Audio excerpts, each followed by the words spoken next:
Welcome to part 2 of the making of video for my diorama, The Maid of Harlech. I hope you enjoyed part 1. If not, well then, why did you click on this? Anyway, stay tuned if you want to see how I get to this result. As you can see, I've made some progress here on the base. The top half, you can see where it's dried out, and I've added the finer undulations in the sand, which I used the back of a small pair of scissors to do that. And the bottom half, I've just gotten done smoothing out the vinyl spackling with a moistened finger. I think I'm going to leave some of those larger undulations here because this is in the deeper water, and create finer ones over there. I think too, when you do something on a small scale like 1:72, you don't want to overdo anything or it starts to look a little fake. So I'm not going to do quite as many undulations as on the reference picture. Another good piece of advice for smaller scales is that things that are matte finish or sprayed with dull coat often look better than things that are glossy. So when all is said and done, I am going to spray paint the airplane with a dull coat coating, which I think also enhances realism. Speaking of the airplane, which I promise I won't knock over this time, you can see where I've spray painted it aluminum, which I've left aluminum on that side because that'll be covered with mud. And on this side, I've spray painted it with a cheap flat white paint. I bought it at Hooby Looby for nothing. And we'll eventually rub some of that off to expose the aluminum paint underneath.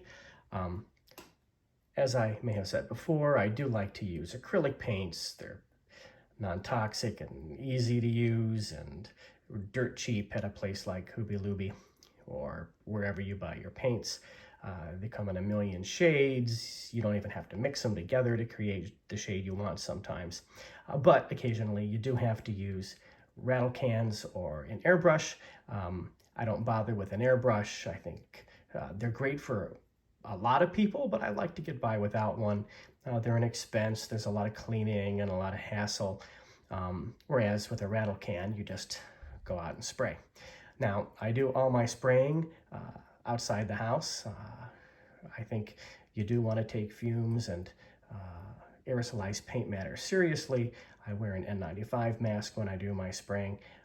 So basically in the dead of winter, my diorama making pretty much comes to a halt. But for most of the year, I'm able to do it and do it fairly inexpensively. So I'm going to start to weather the P38 here in just a little bit and continue working on the base. A quick aside about the use of aluminum foil for a project like this. Luckily, the thickness of the mud and the silt and such on top of the plane is going to make certain parts of it that normally would be pretty thin look a bit thicker. So it doesn't look that unrealistic in some ways, but it is kind of nice to maybe have some little bits of aluminum skin or just thinner material stick out from some of the thicker parts. On the reference photo, there is some aluminum skin up near the nose that is kind of curled over it a little bit and back.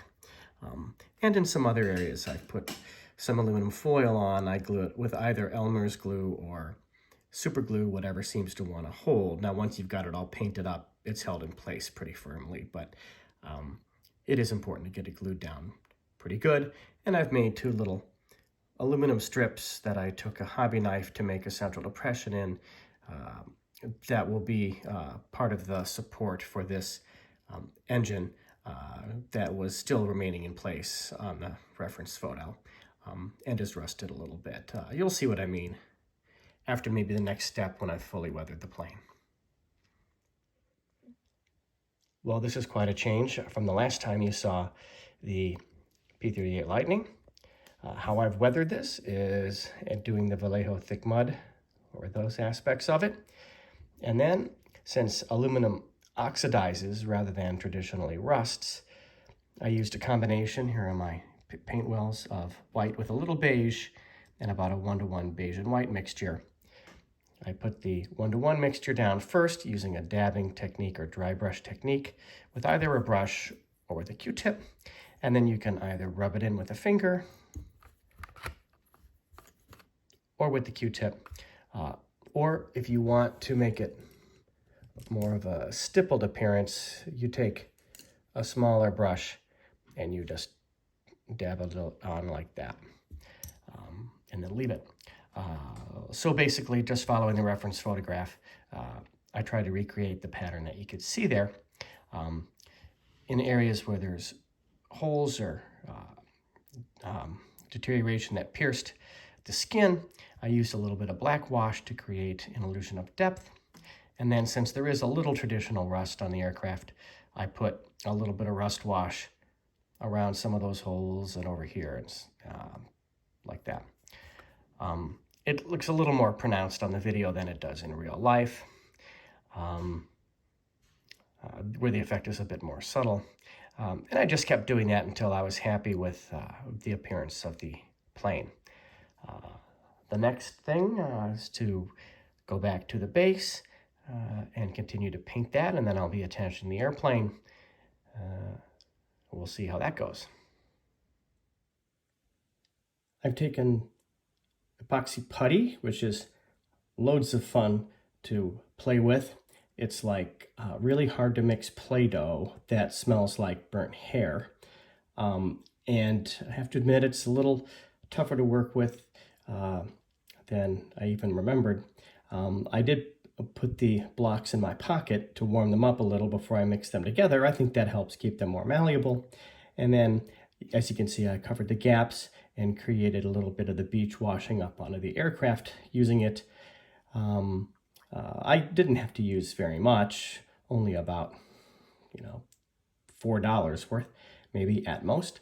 You really can't save it though once it's mixed together, so I had to pitch that.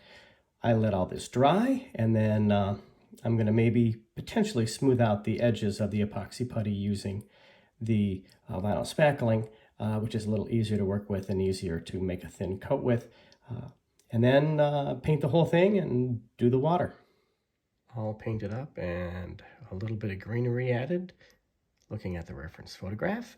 And the next thing to do once the paint dries, which I'll do tomorrow, is to do the liquid epoxy, which is a big pucker-inducing step because there's no going back.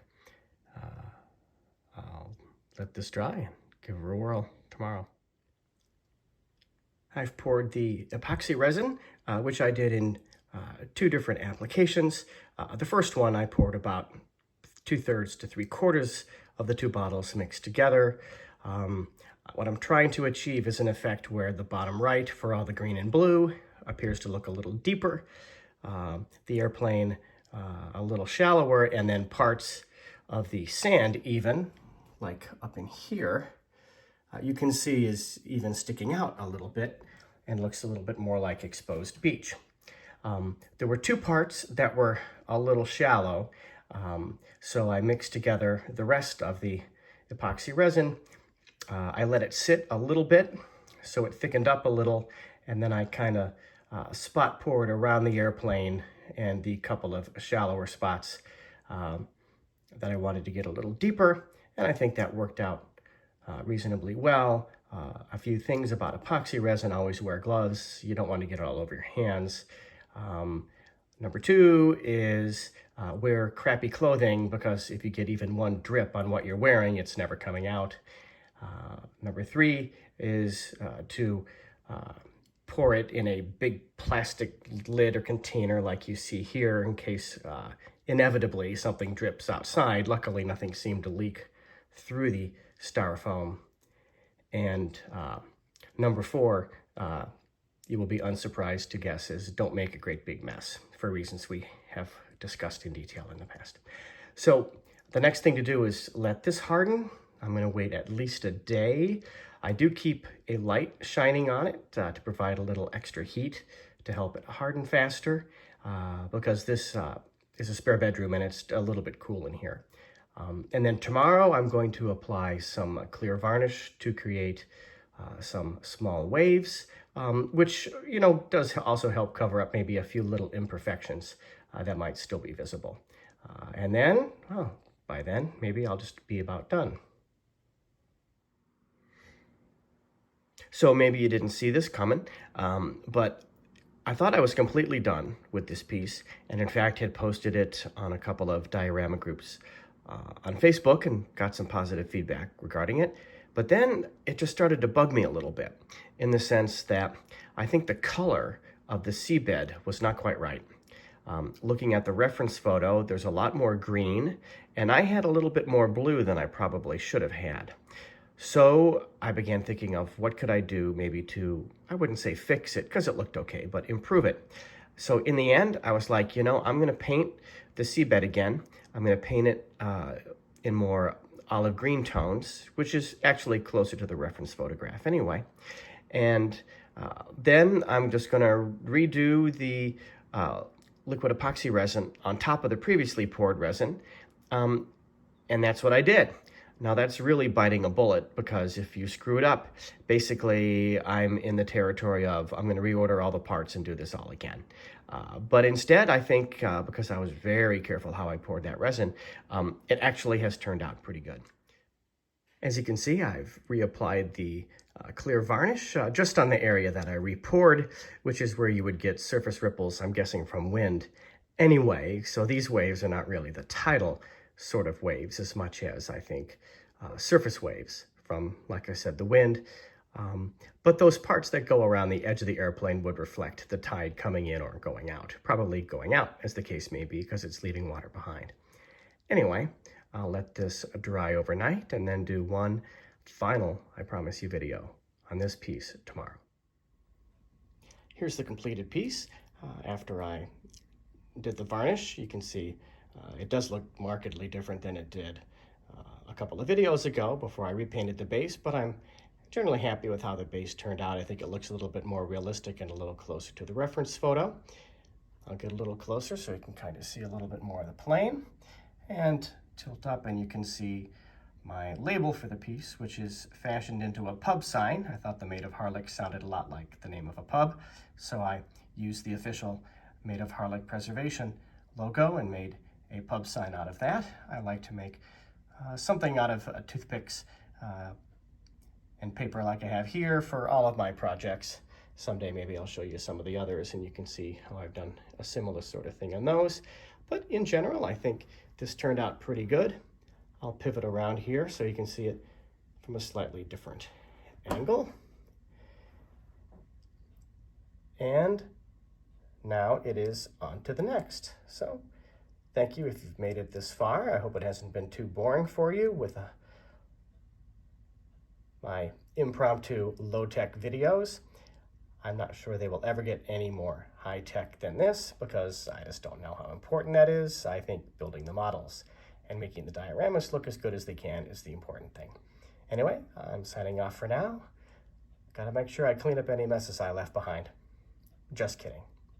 Talk to you later. Bye.